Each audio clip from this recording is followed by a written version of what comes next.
बिस्मिल्लाहिर्रहमानिर्रहीम। अस्सलाम वालेकुम।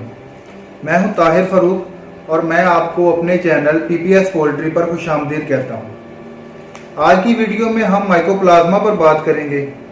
माइकोप्लाज्मा क्या है, इसकी अलामात क्या हैं, इसका इलाज क्या है और इससे बचने के तरीके क्या हैं। वीडियो शुरू करने से पहले अगर आपने हमारा YouTube channel PPS poultry subscribe नहीं किया तो प्लीज़ इसे सब्सक्राइब कर लें। और अगर आप हमारी ये video Facebook page Pakistan poultry supervisor PPS पर देख रहे हैं तो बराए मेहरबानी इस पेज को लाइक कर लें। तो चलिए इस वीडियो में आगे बढ़ते हैं। माइकोप्लाज्मा अमूमी तौर पर सांस की बीमारी है जो कि मुर्गियों की हर एज में बन सकती है। ये ज़्यादातर फेफड़ों को डैमेज करती है। माइकोप्लाज्मा के साथ एनडी, आईबी और H9 का वायरस भी अटैक कर सकता है जो कि सांस की नाली की तकलीफ को और बढ़ा सकता है और शरह मवात भी ज़्यादा हो सकती है। जब बर्ड के फेफड़े बंद हों तो उसके सांस में तकलीफ होगी जिससे शरह मवात में काफ़ी हद तक इजाफा हो सकता है।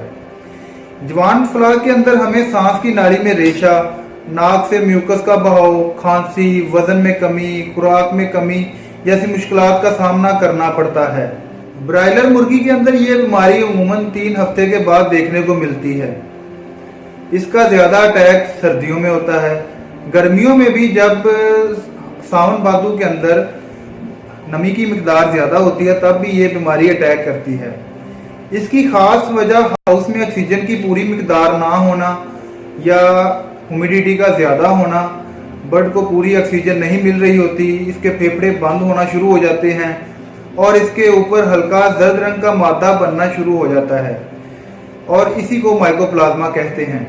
इससे बचने के लिए हाउस में नमी की मिकदार को बढ़ने ना दें, यानी कि ह्यूमिडिटी की जो ज्यादती है वो माइकोप्लाज्मा की वजह बनती है।